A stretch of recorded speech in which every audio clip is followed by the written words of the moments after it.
¿Qué tal? ¿Cómo les va? En este video vamos a ver la tercera parte de los cambios de energía interna. En el video pasado hablamos un poco del trabajo, de los cambios en el número de moles, de los cambios en el volumen. Y ahora vamos a hablar de lo que es una bomba calorimétrica. Es decir, vamos a hablar de la energía, de los cambios de energía interna, cuando el volumen se mantiene constante y a través de estas bombas calorimétricas vamos a poder medir esos cambios de energía interna. Ok, bueno, vamos a comenzar por definir lo que es una bomba calorimétrica. Una bomba calorimétrica es es un dispositivo en el cual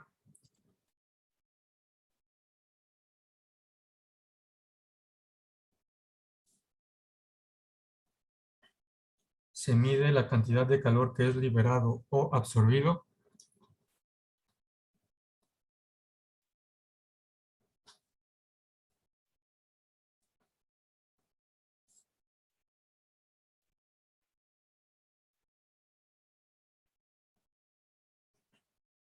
por una reacción que ocurre a volumen constante.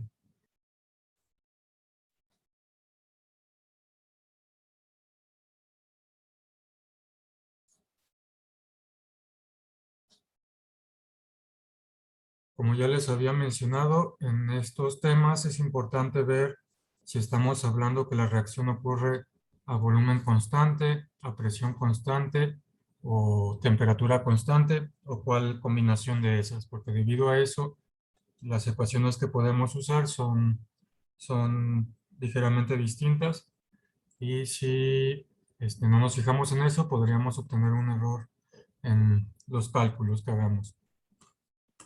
Ok, bueno, esto es lo que hace lo que es una bomba calorimétrica.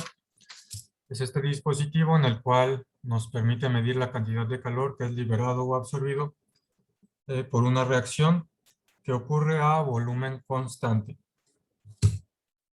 Entonces vamos a ver la siguiente imagen para ver cómo está compuesta esta bomba calorimétrica. Aquí tenemos un diagrama, un dibujo y una fotografía de una bomba calorimétrica. Entonces, lo que tenemos es un recipiente de acero resistente, que es la bomba como tal. Es esto de aquí, este contenedor de acero, es la bomba. Este contenedor se sumerge en un volumen grande de agua, como podemos ver aquí. Esto de aquí es donde está el agua. Se sumerge en este volumen grande de agua. Conforme se produce o se absorbe calor por la reacción dentro del recipiente de acero, el calor se transfiere de o hacia el volumen de agua. Los cambios de temperatura del agua son pequeños debido a su gran volumen. Entonces, aquí adentro tenemos una reacción. Por ejemplo, aquí tenemos una muestra en combustión. Va a liberar calor. Este calor que se libera, pues obviamente va a pasar hacia el agua y el agua va a tener un cambio de temperatura.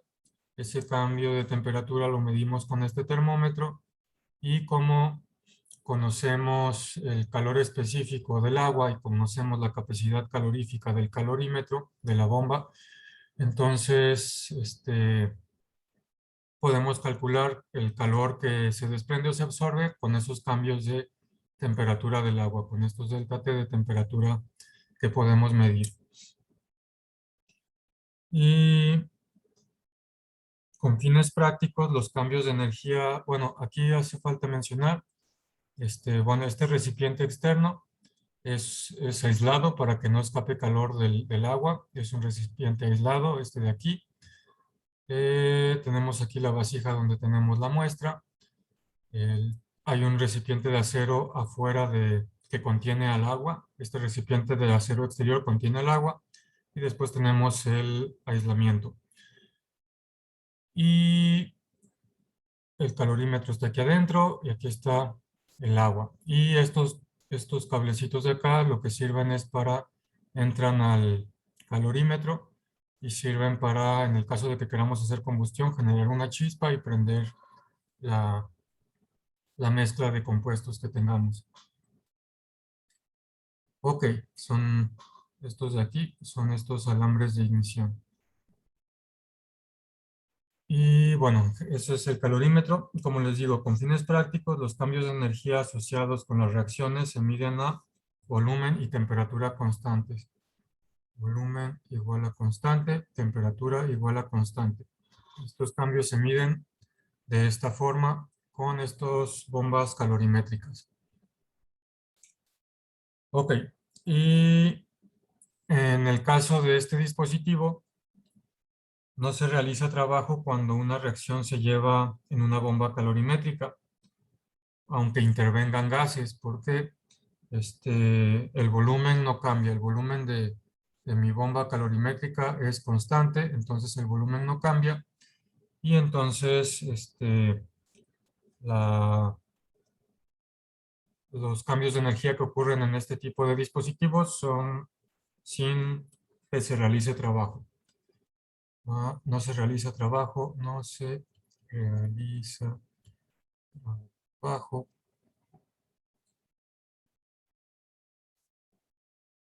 en reacciones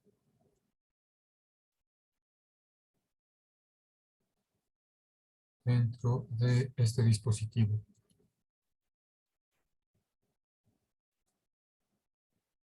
Aunque intervengan gases. Aunque intervengan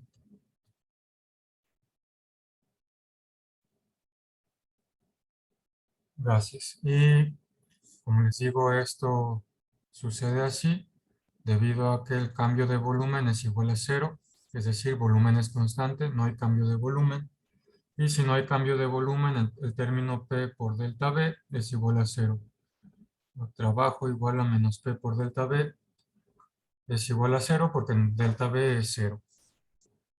Entonces, debido a que no hay trabajo en las reacciones que se llevan a cabo dentro de este dispositivo, podemos escribir que el cambio de energía interna, en este caso, es igual al calor absorbido o liberado a volumen constante. ¿Recuerdan? Eso significa la V pequeña aquí, que la reacción ocurre a volumen constante. Y lo voy a poner aquí para recordarlo. Entonces, esta ecuación del cambio de energía interna de un sistema aplica para volumen constante y temperatura constante. Ok, entonces estas bombas calorimétricas, estos calorímetros, nos van a permitir determinar los cambios de energía interna de la reacción que ocurre aquí adentro. Entonces, dependiendo de lo que tengamos aquí, podemos quemar diferentes sustancias y obtener esos cambios de energía interna, es decir, podemos obtener el contenido de energía de cierta forma. Entonces, por ejemplo, esto es de utilidad para ustedes que están en alimentos, esto es de utilidad para determinar el contenido calórico.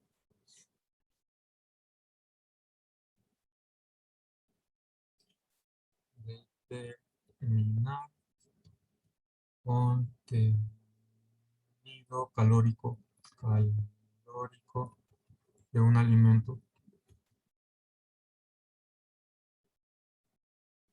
Entonces, el contenido calórico de un alimento lo podemos determinar quemándolo en exceso de oxígeno. Entonces, para determinarlo, combustión en exceso de oxígeno, combustión en exceso de O2. Y dentro de este dispositivo podemos quemar ese alimento en exceso de oxígeno dentro de una bomba calorimétrica. Voy a mover un poquito la pantalla. Combustión con exceso de oxígeno dentro de bomba calorimétrica.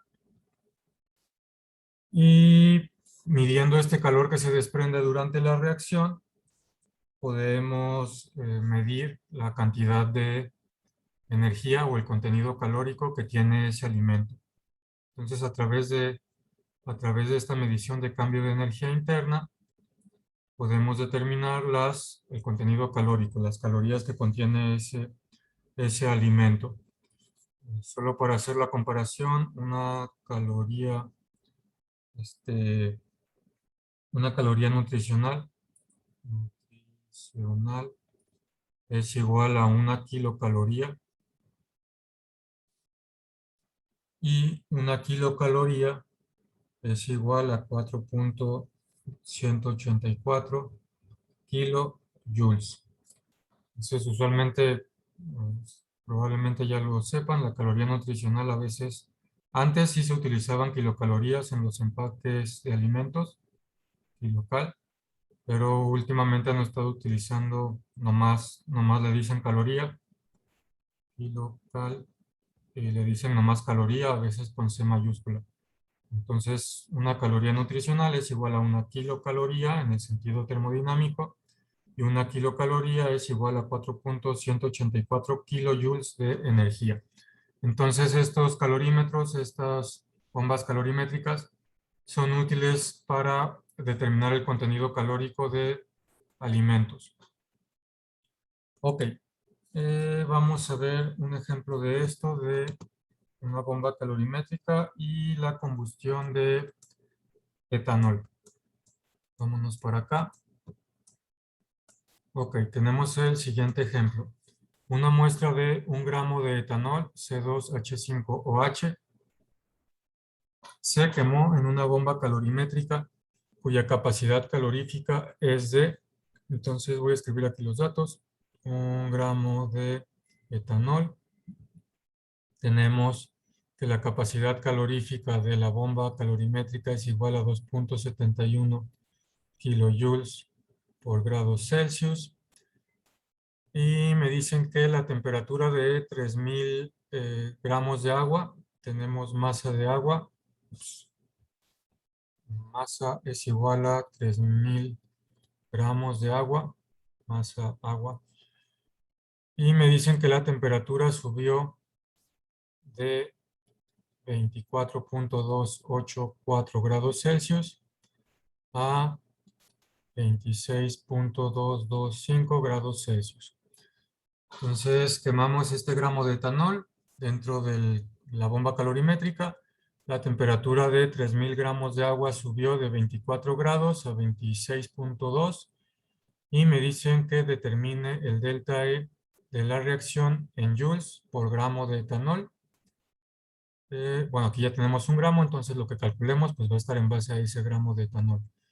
Que determine el delta E, el cambio de energía interna de la reacción en joules por gramo de etanol, y después en joules por mol de etanol. Entonces la energía la quiero en joules por gramo de etanol, y también la quiero en joules, después la tengo que convertir a joules por mol de etanol. Es lo que me pide. Y el calor específico del agua es igual a 4.184 joules por gramo por grado Celsius. Y me dan la reacción de combustión del etanol. Etanol más oxígeno reaccionan para producir dióxido de carbono y agua. Ok.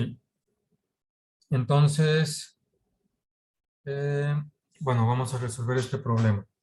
Entonces, la cantidad de calor que libera el sistema durante la reacción del calorímetro, dentro del calorímetro, va a ser delta E, como acabamos de ver, es igual a el QB.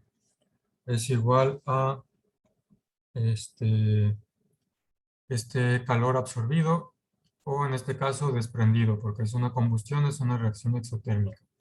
Entonces, el cambio de energía interna del sistema, cambio de energía interna del sistema, está dado por esta ecuación que ya conocemos.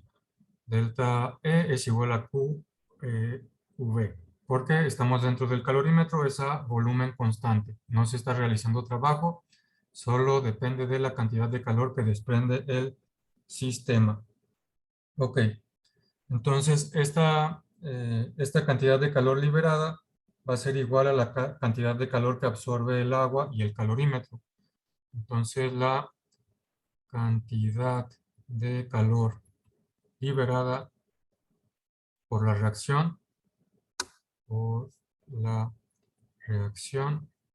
esa cantidad de calor liberada va a ser QV, tiene que ser igual al calor que absorbe el agua y el calorímetro. Es igual al calor que absorbe el agua más el calorímetro. Y esto, bueno, pues es debido a la conservación de la energía, debido a la primera ley de la termodinámica, la cantidad de calor que desprenda la reacción tiene que ser igual a la cantidad de calor que absorbe el agua y el calorímetro. Ok, entonces voy a mover un poquito. Este calor que absorbe el agua y el calorímetro lo voy a escribir como Q agua más Q calorímetro, QC, Q calorímetro. Y bueno, ya sabemos que el calor que absorbe el agua va a ser igual a la capacidad calorífica, el calor específico del agua multiplicado por la masa de agua, multiplicado por el cambio de temperatura. Y el calor que absorba el calorímetro va a ser igual a la capacidad calorífica del calorímetro multiplicada por el cambio de temperatura, que en este caso es el mismo que lo que cambia el agua. Ok, entonces tengo eso. Y como les digo, la cantidad de calor liberada por el sistema debe ser igual a la cantidad de calor absorbida por los alrededores. Ok, entonces la cantidad de calor que libera el sistema, como la está liberando, va a ser menos V, el sistema es mi reacción, y esto debe ser igual a la cantidad de calor que absorben los alrededores, que en este caso es el agua y el calorímetro. Como la absorben, son positivas las dos, QA más QC. Entonces, como yo puedo calcular estos de aquí, voy a poder calcular esto, y voy a calcular el calor que libera la reacción. Y si calculo el calor que libera la reacción, pues tengo el delta E, que es lo que me piden. Entonces, pues, tal cual, ya tenemos cómo resolver este problema. Ok. Para no mover todavía la pantalla y ver los datos, voy a irme así. Ok, entonces tengo que menos QV va a ser igual a QA más QC. Voy a sustituir lo que vale QA y lo que vale QC. Es decir, CA por MA por delta T más C del calorímetro por delta T. Y bueno, el delta T lo puedo calcular de aquí. Delta T es igual a 26.225 grados Celsius menos 24.284 grados Celsius. Acuérdense que delta T es temperatura 2 menos temperatura 1. Temperatura final menos temperatura inicial. La temperatura final es cuando aumentó en este caso porque es el estado final. Se quemó el etanol, hace que se aumentó la temperatura en el estado final. Y bueno, hacemos esta resta y el delta T es igual a 1.941 grados Celsius. Este es mi delta T. Y tengo los otros datos, capacidad calorífica, calor específico y masa de agua. Entonces, pues vamos a sustituir. V es igual a calor específico del agua, 4.184 joules por gramo por grado Celsius, por masa de agua 3000 gramos, por delta T es 1.941 grados Celsius, y luego más esto de acá, capacidad calorífica del calorímetro está en kilojoules. Como acá estoy con joules, pues simplemente 2.71 kilojoules, multiplicamos por 1000, son 2710 joules por grado Celsius. Recuerden que un kilojoule es igual a 1000 joules. A 2710 grados Celsius, entonces de este lado tengo 2710 joules por grado Celsius, multiplicados por el delta T, que es 1.941 grados Celsius. Entonces aquí tenemos gramos con gramos se van, grados Celsius con grados Celsius se va. Y del lado del calor del calorímetro, grados Celsius con grados Celsius se va. Y me queda menos QV, que es igual a 24.363.4 joules más 5.260.1 joules. Hacemos esta suma. Ahora sí voy a mover un poquito la pantalla. Me da que menos QV es igual a 29.623.5 joules. O QV para considerar el signo. QV multiplico por menos 1 a ambos lados de la ecuación. Por menos 1. Menos con menos se hace más. Me queda aquí QV. Me va a quedar menos 29.623.5 joules, o lo que es igual a 29 puntos, lo voy a redondear hasta 62, 29.62 kilojoules. Dividir entre 1000 nada más. Y entonces este es el calor que desprende la reacción. El calor que libera la reacción. Por eso tenemos ese menos ahí, porque ese calor se está liberando. Y entonces, por lo tanto, el delta E es igual a QV. QV es esto de aquí. Y el delta E es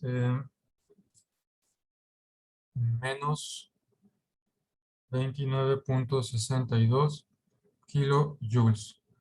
Esto fue debido a que me dicen que se está consumiendo 1 gramo de etanol.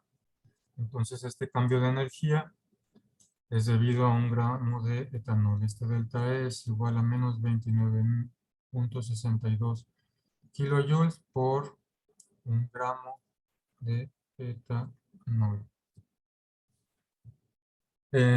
Como les digo, en la reacción de 1 gramo de etanol se libera esta energía. En la reacción de 1 gramo de etanol se libera esta energía. Y ahora podemos convertir los gramos de etanol a mol de etanol para obtener la segunda parte del problema que me piden.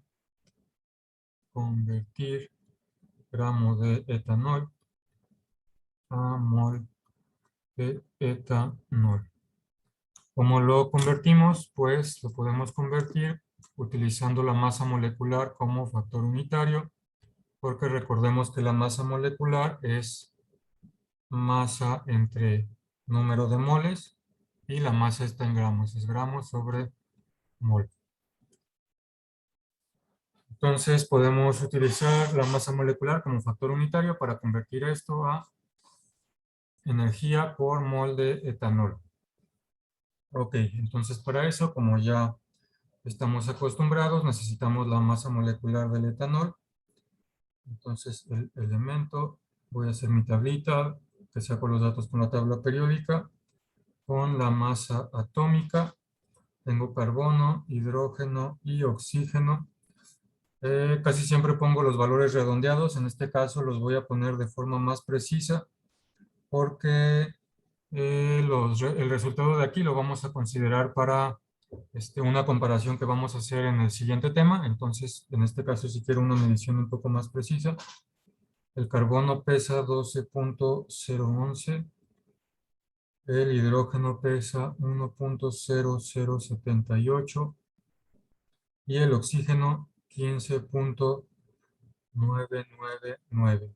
Entonces, es por lo que les digo que en este caso necesitamos un poco más preciso.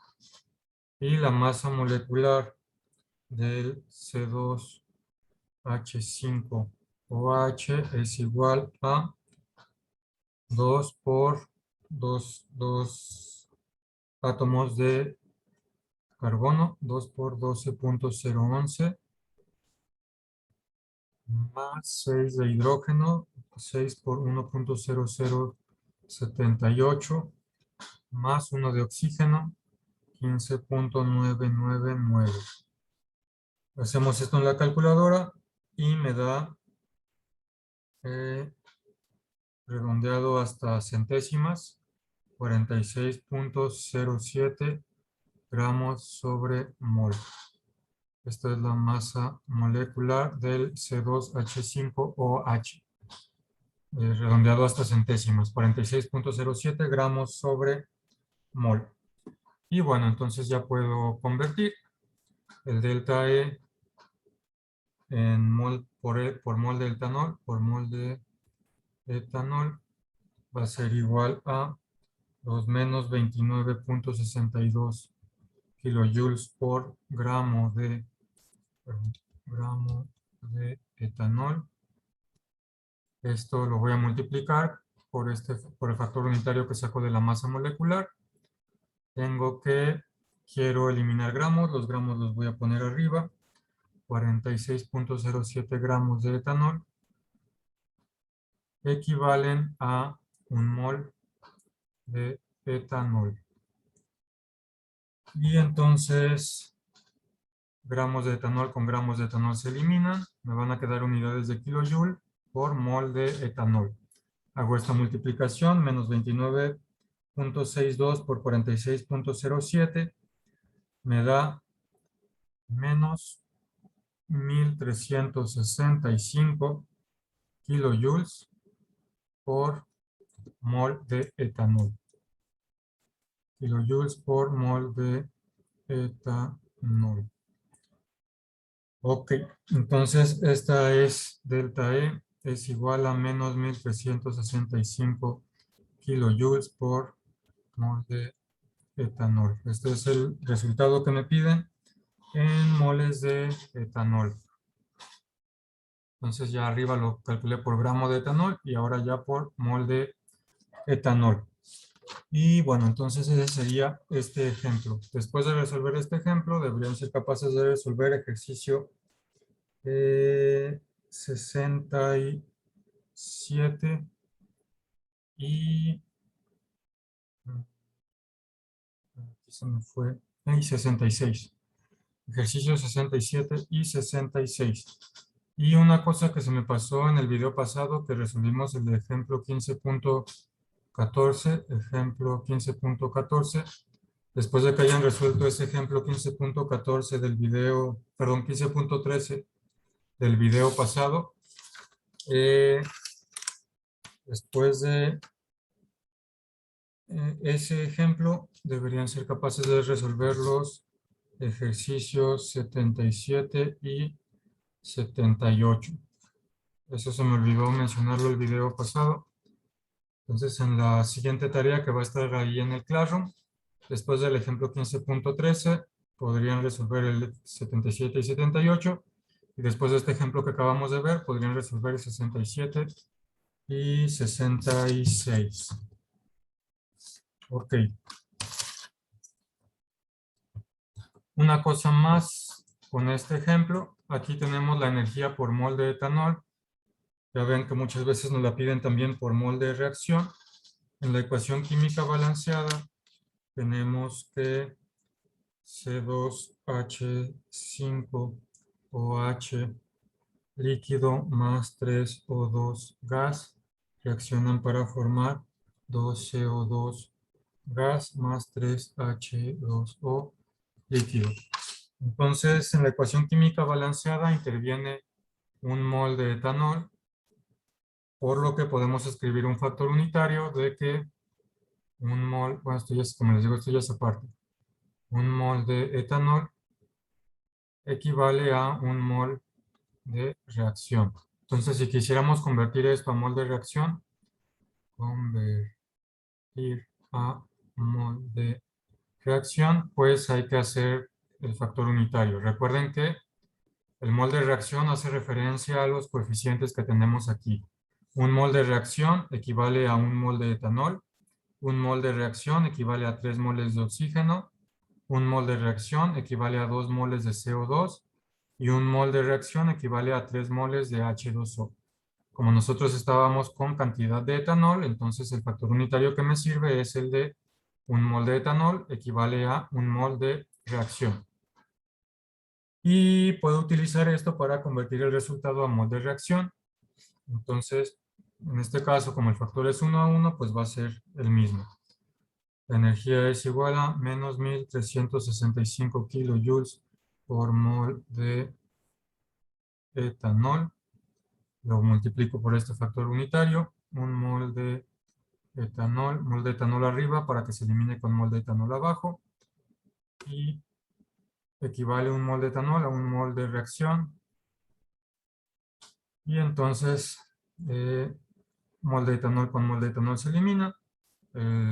La proporción es 1 a 1, entonces 1365 por 1 entre 1 son los mismos, menos 1365 kilojoules por hora por mol de reacción, que son las unidades que me quedaron aquí. Entonces, en este caso, como un mol de reacción equivale a un mol de etanol, pues la energía por mol de etanol es la misma que la energía por mol de reacción. Ok. Y ya para terminar este tema, o esta sección, vamos a ver esta figura de aquí que tenemos en esta imagen. Entonces aquí tenemos este osito de goma. Y este caramelo pequeño es en su mayor parte sacarosa, C2, H2, H22 o 11. Es decir, es un azúcar. Y si, por ejemplo, en esta reacción, cuando el caramelo se calienta junto con clorato de potasio, que es un buen oxidante, ocurre una reacción en la que es muy favorable la formación de productos, es decir, es una reacción directa. Y tenemos esta reacción de combustión. Quemamos el azúcar con exceso de oxígeno y obtenemos CO2 y agua. Entonces, de esta manera, como les mencioné, podemos dentro de un calorímetro calcular la energía interna del osito de goma, es decir, podemos calcular el contenido calórico. Y algo importante que hay que notar es que si esta cantidad de sacarosa se metaboliza completamente en el cuerpo humano y se metaboliza completamente a convertirla a dióxido de carbono y vapor de agua, se libera la misma cantidad de energía, aunque de manera más lenta. Es decir, si la quemamos, vamos a liberar la misma cantidad de energía que cuando la digerimos. Y aprovechando esto es que se utilizan estas bombas calorimétricas, para calcular contenidos energéticos de alimentos, porque la cantidad liberada durante la reacción de combustión va a ser la misma que la cantidad liberada de energía durante la digestión completa de ese alimento. Ok, eso era como una pequeña nota al final. Este video pues lo vamos a terminar aquí y en los siguientes videos vamos a hablar en el siguiente video de la relación que existe entre el delta H, el cambio de entalpía, y el delta E, cambio de energía interna. Vamos a ver cómo se relacionan esas dos cantidades. Por lo pronto terminamos este video aquí.